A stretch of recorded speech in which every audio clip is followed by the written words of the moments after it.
saudari sekalian. Sudah lama tidak berjumpa. Saya doakan kalian sihat dan selamat dari jangkitan COVID-19. Semoga kita dapat berkumpul bersama-sama untuk kebaktian tidak lama lagi. Jadi kita sama-sama doakan hal ini ya. Sementara itu, jangan abaikan kebiasaan untuk mengikuti sesi khutbah mingguan atas talian. Baiklah, mari kita berdoa bersama-sama sebelum mendengar khutbah hari ini. Terima kasih Tuhan kerana kasih dan rahmat-Mu kepada kita tidak berubah. Kita berdoa agar kami dapat merasakan dan yakin akan kasih-Mu setiap hari. Semasa mendengar khutbah hari ini, bukalah hati dan minda kami untuk memahami firman-Mu. Dalam nama Yesus kami berdoa. Amin. Belajar adalah sebahagian daripada kehidupan manusia. Ianya bermula sejak dilahirkan dan berterusan sehingga mati. Sepanjang hidup, kita mula belajar untuk berjalan, menulis, berinteraksi ataupun bergaul dengan orang lain, memandu, belajar kemahiran baru. Seperti baru-baru ini kita perlu belajar menggunakan Zoom, Google Classroom dan sebagainya. Kita juga belajar resepi baru. Apa lagi yang perlu kita pelajari? Bagi seorang Kristian, mempelajari firman Tuhan adalah sangat penting. Saudara-saudari, Alkitab yang kita ada merupakan sebuah buku yang istimewa kerana ia mengandungi banyak cerita mengenai perkara-perkara hebat yang Allah telah lakukan sejak dulu. Dan ia juga mengandungi janji-janji yang Allah telah buat. Semua ini dicatatkan di dalam Alkitab supaya kita boleh lebih mengenalinya dan mengingati janji-janjinya. Kebanyakan masa kita tidak berminat membaca ataupun mempelajari firman Tuhan kerana ianya susah difahami. Kita tiada masa, kita rasa malas, rasa penat lepas bekerja dan pergi sekolah dan sibuk dengan kerja rumah, kerja di pejabat dan lain-lain. Kita tahu alasan-alasan ini tidak boleh berterusan, namun kita tidak tahu bagaimana untuk membantu diri sendiri untuk lebih memahami firman Tuhan. Kesulitan yang dinyatakan tadi dihadapi oleh kebanyakan orang Kristian. Anda bukan berseorangan. Jadi mari kita lihat cara kita boleh mula memahami firman Tuhan dari Mazmur 119 ayat 33 hingga 40 yang merupakan sebuah doa.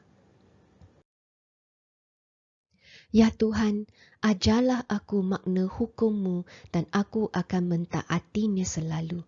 Jelaskanlah Taurat-Mu kepadaku supaya aku mematuhinya dan dengan sepenuh hati melakukannya. Tolonglah aku mematuhi perintah-Mu kerana perintah-Mu menggembirakan aku. Berilah aku keinginan untuk mentaati hukum-Mu dan bukan untuk mendapat kekayaan. Jangan biarkan aku menumpukan perhatian kepada perkara sia-sia. Berilah aku hidup menurut kehendak-Mu. Tepatilah janji-Mu kepadaku, hamba-Mu, janji yang Engkau berikan kepada mereka yang mentaati-Mu. Jauhkanlah aku daripada hinaan yang aku takuti. Betapa baiknya ketetapan-Mu. Aku mau mentaati perintah-Mu. Berilah aku hidup baru kerana Engkau adil. Mazmur 119 ayat 33 bermula dengan doa meminta Tuhan mengajar kita akan firman-Nya. Yohanes bab 14 ayat 26 berkata, "Tetapi Roh Allah, penolong yang akan diutuskan oleh Bapa demi namaku, akan mengajar kamu segala-galanya dan akan mengingatkan kamu segala yang telah aku katakan kepada kamu." Dalam ayat ini, Roh Allah ialah Roh Kudus. Jadi Tuhan akan menghantar Roh Kudus untuk mengajar kita dan mengingatkan kita akan firman-Nya. Semasa kita membaca ataupun mendengar khutbah, Roh Kudus akan menjadi guru kepada kita. Dia akan mendedahkan semua yang tertulis di dalam Alkitab supaya kita boleh mengingatinya, supaya kita boleh memahaminya. Setakat mengetahui dan mengingati firman Tuhan sahaja tidak cukup dan tidak membawa apa-apa makna sekira kita tidak mengerti apa maksudnya. Oleh itu, ayat 34 mengatakan bahawa kita perlu berdoa meminta Tuhan memberi pengertian ataupun pemahaman akan firman-Nya. Kita tidak memahami semua yang kita baca dalam Alkitab. Ada yang lebih senang untuk difahami dan ada yang lebih susah untuk difahami. Kita boleh memperoleh fakta-fakta Alkitab, ya, seperti tarikh ia ditulis, sejarah tamadun dan budaya ketika itu dan peta lokasi dari ulasan Alkitab dengan usaha sendiri. Tetapi Roh Kudus harus membuka minda dan hati kita untuk memahami kebenaran rohani yang terdapat dalam Alkitab. Ia ditulis dalam Amsal bab 2 ayat 3 dan 6. Ya, mohonlah dengan bersungguh-sungguh supaya mendapat pengetahuan dan mintalah pengertian. Tuhanlah yang memberikan hikmat. Pengetahuan dan pengertian berasal daripadanya. Alkitab bukan sebuah buku teka-teki. Kita tidak perlu meneka apa yang firman Tuhan maksudkan kerana Roh Kudus akan membuka minda dan hati kita untuk memahami kebenaran rohani yang terdapat dalam Alkitab. Ya, kerana Alkitab merupakan cerita mengenai Allah. Jadi dia akan memberi kita pengertian melalui Roh Kudus. Jika tidak, Alkitab akan menjadi sebuah buku yang tidak mempunyai makna bagi kita. Apabila kita mulai memahami firman Tuhan, inilah tanda kerja Roh Kudus dalam hidup kita dan ia akan berterusan sehingga ke akhir. Ayat 35 dan 36 mengingatkan kita untuk berdoa meminta Tuhan membantu kita mematuhi dan mentaati firman-Nya. Apakah yang dimaksudkan untuk mentaati Tuhan dan firman-Nya? Ya, mentaati Tuhan dan firman-Nya membawa maksud mendengar, mempercayai, tunduk dan berserah kepada Tuhan dan firman-Nya. Kita tidak selalu segera mematuhi firman Tuhan, tetapi Roh Kudus akan terus merendahkan hati kita untuk mematuhi firman Tuhan sedikit demi sedikit. Seringkali kita boleh mentaati perintah Tuhan yang lebih senang seperti berdoa sebelum makan dan tidur.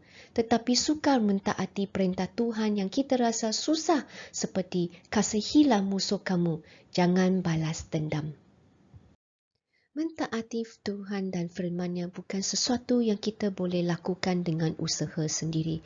Itulah sebabnya kita perlu berdoa untuk meminta Tuhan menolong kita mentaati perintah-Nya. Untuk tetap setia dalam mentaati firman Tuhan, kita mesti berdoa dan meminta Tuhan jangan biarkan kita menumpukan perhatian kepada perkara sia-sia.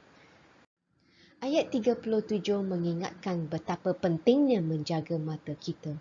Mengapa kita mesti mengambil berat ataupun prihatin terhadap apa yang kita lihat dengan mata?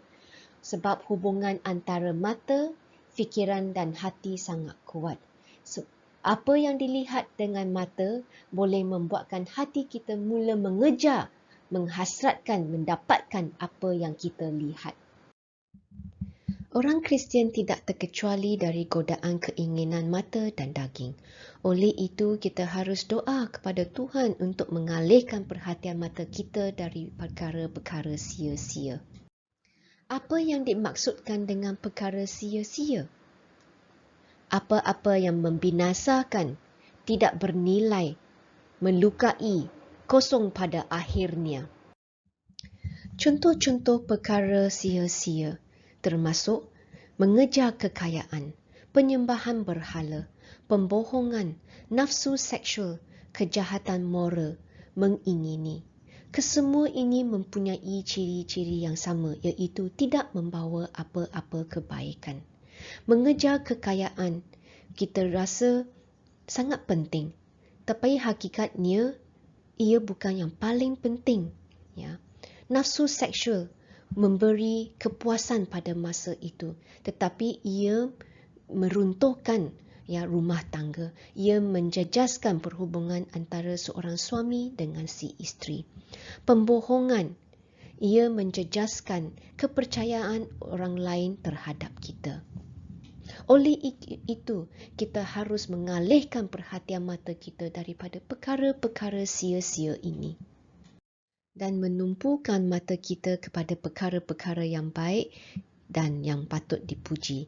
Filipi bab 4 dan ayat 8 berkata, "Akhirnya saudara-saudaraku, hendaklah kamu menumpukan fikiran hanya kepada perkara-perkara yang baik dan yang patut dipuji, iaitu perkara yang benar, yang mulia, yang adil, yang murni, yang elok dan yang terhormat. Dan perkara-perkara ini berkenan dengan Tuhan." Kita sering membaca mengenai janji-janji Allah di dalam Alkitab. Ia merupakan janji untuk memberkati, janji untuk memberi perlindungan, janji untuk menyertai orang yang percaya padanya. Dan dalam ayat 38, ia merupakan doa untuk Tuhan menepati janjinya kepada mereka yang mentaati firman-Nya. Bilangan bab 23 ayat 19 berkata, "Allah bukan manusia, dia tidak berdusta. Allah bukan insan, dia tidak mengubah fikiran. Apa yang dijanjikannya akan dipenuhinya, apa yang difirmankannya pasti dilakukannya." Ini menunjukkan tu Allah yang memberi janji-janji ini, dia tidak akan lupa janji yang telah diberikannya. Dia bukan jenis Tuhan yang melupakan janjinya ataupun mengabaikan janjinya. Ya. Tuhan tidak memerlukan manusia untuk mengingatkan apa yang telah dia janjikan. Dia sendiri yang akan mengingati apa yang dijanjikan kepada umatnya. Dan apabila kita berdoa untuk meminta Tuhan menepati janjinya, sebenarnya kita sedang berseru kepada Tuhan, biarlah apa yang telah Tuhan janjikan dilaksanakan olehnya.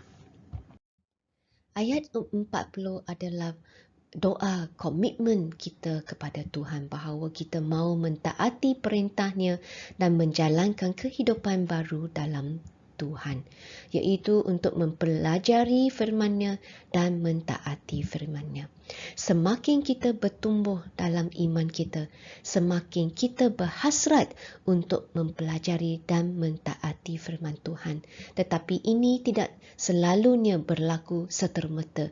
Ia mengambil masa dan Roh Kudus akan terus bekerja di dalam hidup kita supaya kita terus akan ada keinginan untuk mempelajari firman Tuhan dan menjalankan kehidupan berasaskan firman-Nya.